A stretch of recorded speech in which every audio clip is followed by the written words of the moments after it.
because the White House says while the president will call for budget cuts, that he's also going to call for some new spending in areas like education and research and infrastructure. Will you support any of that? Well, look, when you hear, with all due respect to our Democratic friends, anytime they want to spend, they call it investment. So I think you'll hear the president talk about investing a lot Tuesday night. We've got a huge spending problem here. I mean, let me ask you again specifically. As he says, and you're exactly right, they're calling it investments in education, in research, things like renewable energy, in infrastructure.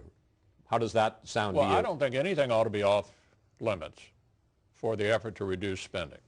And I've said to my constituents over the last couple of weeks, as they brought up particular areas of interest, don't assume that we can tackle this without impacting something you like. When the president talks about competitiveness, sure, we want America to be competitive, but then when he talks about investing, I think even someone from the White House this week had said that this is going to be a cut and invest White House.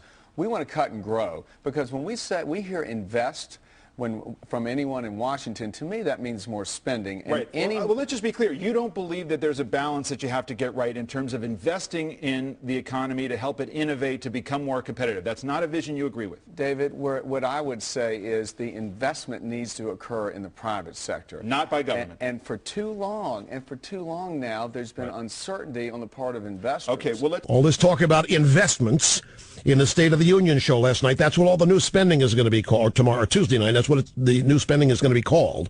How many decades have we been investing in all of these things? And all we've got to show for it is a nation in debt.